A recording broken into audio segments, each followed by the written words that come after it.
Price Lord பிரியமானவர்களே, இன்னைக்கு ஆண்டவர் நம்மளிடத்துல பேசுகிற வசனம் என்னன்னு பார்க்கலாமா?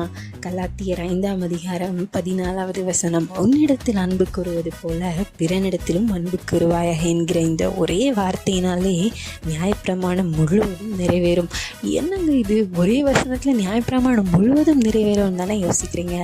ஆமாங்க, இன்னைக்கு ஆண்டவராகிய இயேசு கிறிஸ்து சொல்கிறாரு, என்ன நேசிக்கிறது போல எல்லாரையும் நீ நேசின்னு சொல்கிறாரு. இன்னைக்கு அன்புங்கிறது உலகத்தில் இந்த கடைசி நாட்களில் தனிந்து போயிருக்குதுல. ஈவன் நம்ம குடும்பத்தில் இருக்கவங்க கிட்ட, நம்ம உடன் பிறந்தவங்க கிட்ட, நம்ம வீட்டில் இருக்கிற வயதானவர்கள் கிட்ட நம்ம அன்பை வெளிப்படுத்த முடியாதபடிக்கு சோஷியல் மீடியாஸில் யாருன்னே தெரியாதவங்க கிட்டலாம் நம்ம அன்பை பரிமாறிக்கொண்டிருக்கிறோம். ஸோ அதெல்லாம் கொஞ்சம் ஸ்டாப் பண்ணிவிட்டு முதலாவது தேவனிடத்தில் அன்பு கூறுங்க. அதுக்கப்புறம் உங்கள் குடும்பத்தில் உங்கள் உடன் பிறந்தவர்கள்கிட்ட அன்பு கூறுங்க. அன்பாக இருக்கிறது மூலமாக நீங்கள் தேவனுடைய நியாயப்பிரமாணம் முழுவதையும் நிறைவேற்றுறீங்க. ஆண்டவர் உங்களை ஆசீர்வதிப்பாராக. Have a good day. Amen.